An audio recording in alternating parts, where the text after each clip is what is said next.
আসসালামু আলাইকুম। হয়তো সাবা হইতে পড়া হইতেছে, নিজের প্রয়োজন থাকা সত্ত্বেও অন্যের জন্য মাল খরচ করা। নবী করিম সাল্লাল্লাহু ঘটনা।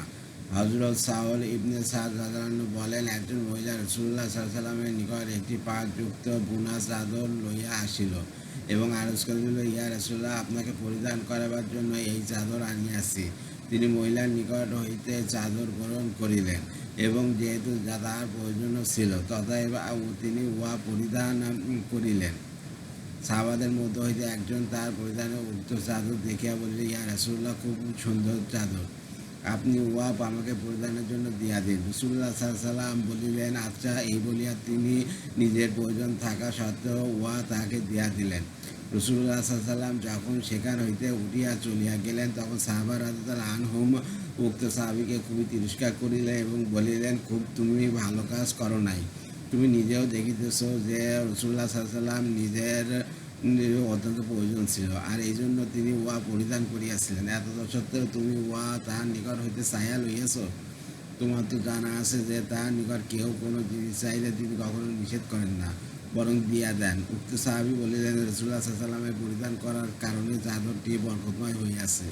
আমি উহার বরকত হাসিল করার জন্য চাহিয়া লইয়াছি। আমি উহাকে হেফাজত করিয়া রাখিব, যাহাতে উহা আমার কাফনে ব্যবহার হইতে পারে।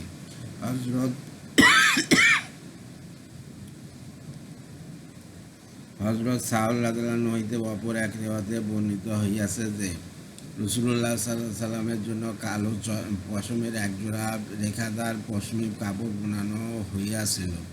উহার পাড় সাদা রাখা হইয়াছিল। তিনি উহা পরিধান করিয়া সাহাবাদের নিকট বাহির হইয়া আসিলেন এবং নিজের উরু মুবারকের ওপর হাত মারিয়া বলিলেন, তোমরা কি দেখিতে পাইতেছ না কেমন সুন্দর কাপড়? একজন গ্রাম্য সাহাবী বললেন, ইয়া রাসূলুল্লাহ, আমার পিতামাতা আপনার উপর কোরবান হোক, এই কাপড় জোড়া আপনি আমাকে দান করিয়া দিন।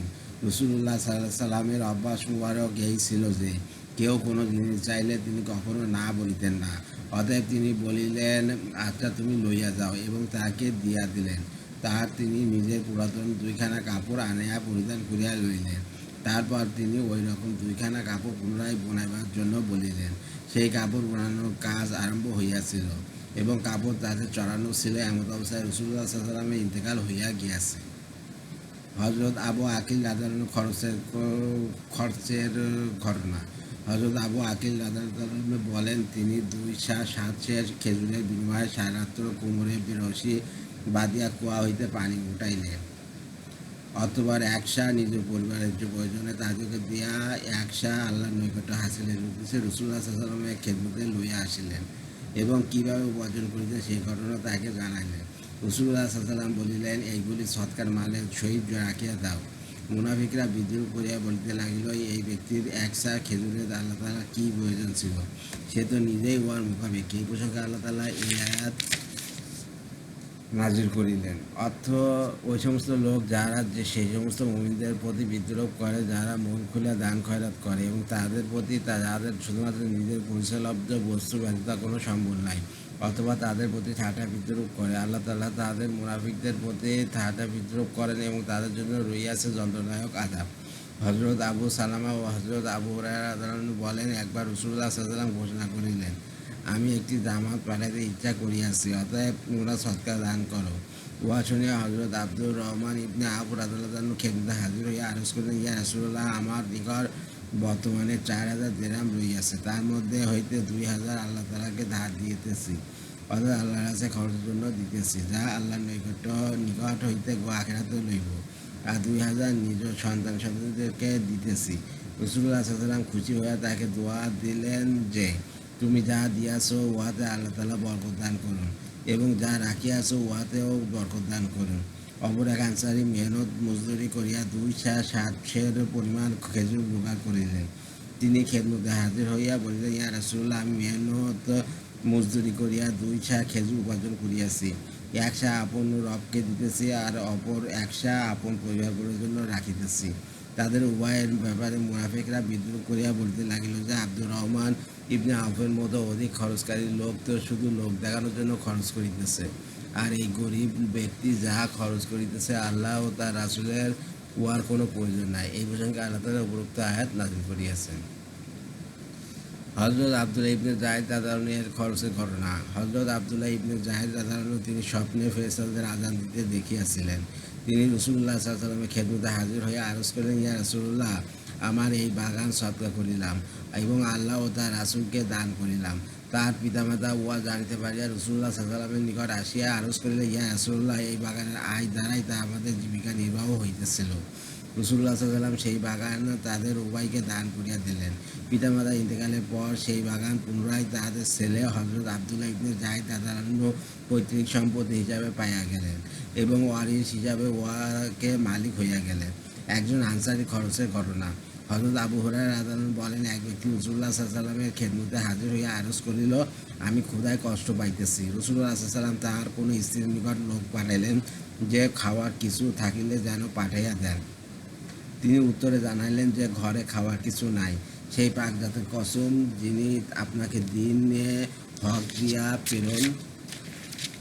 প্রেরণ করিয়াছেন, আমার নিকট পানি ব্যতীত আর কিছু নাই। তারপর তিনি একে একে অন্য অন্য স্ত্রীদের নিকট সংবাদ পাঠাইলেন। তারা সকলে একই উত্তর দিলেন যে ঘরে খাওয়ার কিছুই নাই। সেই পাকজাতের কসম যিনি আপনাকে দিনে হক দিয়ে প্রেরণ করিয়াছেন, আমার নিকট পানি ব্যতীত আর কিছুই নাই। অথবা তিনি সাহাবাদের উদ্দেশ্যে বলিলেন, কে আছে আজ রাতে এই ব্যক্তি মেহমানদারি করিবে, আল্লাহ তাআলা তার উপর রহম করুন। একজন আনসারী সাহাবী দাঁড়ায় আরজ করিলেন, ইয়া রাসূলুল্লাহ, আমি প্রস্তুত আছি। সুতরাং উক্ত সাহাবী সেই ব্যক্তিকে নিজ ঘরে লইয়া গেলেন এবং নিজ স্ত্রীকে জিজ্ঞাসা করিলেন, তোমার নিকট কিছু আছে কি? স্ত্রী বলল, তেমন কিছু নাই, তবে শুধু বাচ্চাদের জন্য সামান্য খাবার আছে। আনসারী বলিলেন, তাহাদিগকে কোনো জিনিস দ্বারা ভুলিয়া রাখো। যখন তারা খাবার চাইবে তখন তাদেরকে ঘুম পাড়াইয়া দিও, আর যখন আমাদের মেহমান ভিতরে আসবে তখন বাতি নিভিয়া দিও। তার সম্মুখে এইরূপ ভান করিও যেন আমরাও খাইতেছি। অপর রেওয়াতে আছে, যখন মেহমান খাইতে আরম্ভ করিবে তখন উঠিয়া বাতি ঠিক করার ভান করিয়া উহা নিভাই দিও। অতএব যখন তারা খাইতে বসিলেন তখন শুধু মেহমানই খাইলেন, আর তারা স্বামী স্ত্রী উভয় উপবাসে রাত কাটাইলেন। পরদিন সকালে যখন আনসারী রাসূলুল্লাহ সাল্লাল্লাহু আলাইহি ওয়াসাল্লামের খেদমতে হাজির হইলেন তখন রাসূলুল্লাহ সাল্লাল্লাহু আলাইহি ওয়াসাল্লাম বলিলেন, তোমরা উভয়ে আজ রাতে মেহমানের সহিত যে আচরণ করিয়াছ তা আল্লাহ তাআলা অত্যন্ত পছন্দ করিয়াছেন। অপর এক রিওয়ায়াতে আছে, এই প্রসঙ্গে নিম্নোক্ত আয়াত নাযিল হইয়াছে। অর্থ, এবং তারা নিজেদের ওপর অগ্রাধিকার দান করে যদিও তারা ক্ষুধার্তই থাকে। 7 ঘরের ঘটনা। হযরত ইবনে ওমর রাদিয়াল্লাহু আনহু বলেন, একটি বকরীর মাথা 7 ঘরে ঘুরিতে থাকিল। প্রত্যেকে অপরকে নিজের ওপর অগ্রাধিকার দিতেছিল, অথচ তাহাদের প্রত্যেকেরই সেই বকরীর মাথার প্রয়োজন ছিল। অবশেষে 7 ঘর ঘুরিয়া বকরীর মাথা সেই প্রথম ঘরে ফিরে আসিল, যেখান হইতে প্রথম অপর ঘরে গিয়াছিল। কানাস আল্লাহ তাআলাকে করজদানকারী। হযরত আনাস রাদিয়াল্লাহু আনহু বলেন, এক ব্যক্তি রাসূলুল্লাহ সাল্লাল্লাহু আলাইহি ওয়াসাল্লামের খেদমতে আরজ করে, ইয়া রাসূলুল্লাহ, অমুক ব্যক্তির একটি খেজুর গাছ রহিয়াছে, আমার দেয়াল ঠিক করার জন্য উহার প্রয়োজন। আপনি তাহাকে গাছটি আমাকে দিয়া দেওয়ার আদেশ করুন, যাহাতে আমি উহা দ্বারা আমার দেয়াল ঠিক করিয়া লইতে পারি। রাসূলুল্লাহ সাল্লাল্লাহু আলাইহি ওয়াসাল্লাম সেই লোকটি বলিলেন, তুমি খেজুরের এই গাছটি দিয়া দাও, উহার বিনিময়ে তুমি জান্নাতে খেজুর গাছ পাইবে। সে ব্যক্তি অস্বীকার করিল। হযরত আবু দারদা রাদিয়াল্লাহু আনহু ঘটনা জানিতে পারিয়া সেই খেজুর গাছের মালিকের নিকট গেলেন এবং বলিলেন, তুমি আমার এই বাগানের বিনিময়ে তোমার খেজুর গাছটি আমার নিকট বিক্রয় করো। সেই ইহাতে রাজি হইয়া গেল। হযরত আবু দারদা রাদিয়াল্লাহু আনহু নবী করিম সাল্লাল্লাহু আলাইহি ওয়াসাল্লামের নিকট আসিয়া আরজ করিলেন, ইয়া রাসূলুল্লাহ, আমি আমার বাগানের বিনিময়ে সেই খেজুর গাছ ক্রয় করিয়া লইয়াছি। এখন আমি উহা আপনাকে দান করিতেছি, আপনি উহা সেই ব্যক্তিকে দিয়া দিন। নবী করিম সাল্লাল্লাহু আলাইহি ওয়াসাল্লাম অত্যন্ত খুশি হইয়া কয়েকবার বলিলেন, আবু দাদা, জান্নাতে ফলযুক্ত বড় বড় অনেকগুলো খেজুর গাছ পাইবে। অতঃপর হযরত আবু দাদা রাদিয়াল্লাহু আনহু নিজের স্ত্রীর নিকট আসিয়া বললেন, হে উম্মে দাদা, তুমি এই বাগান হইতে বাহির হইয়া আসো, আমি এই বাগানকে জান্নাতে একটি খেজুর গাছের বিনিময়ে বিক্রয় করিয়া দিয়াছি। তার স্ত্রী বলিলেন, অত্যন্ত লাভজনক বিক্রয় হইয়াছে, আর অথবা এই ধরনের কোনো কথা বলিয়াছেন এছাড়া।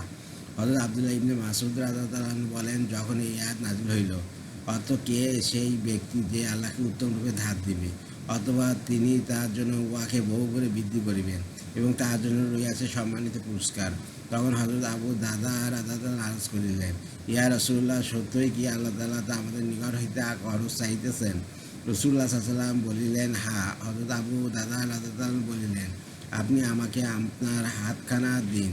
তিনি নিজের হাত মোবারক তার দিকে বাড়াইয়া দিলেন। হযরত আবু দারদা রাদিয়াল্লাহু আনহু তার হাত মুবারক ধরিয়া বলিলেন, অপর আমার একটি বাগান যাহাতে ৬০০ খেজুর গাছ রহিয়াছে, আমি উহা আমার রবকে করজ হিসাবে দিলাম। অতঃপর সেখান হইতে ফিরিয়া নিজের বাগানে আসিলেন এবং তার স্ত্রী হযরত উম্মে দাদা রাদিয়াল্লাহু আনহা তার দাদা সন্তানগণ বাগানের ভিতর ছিলেন।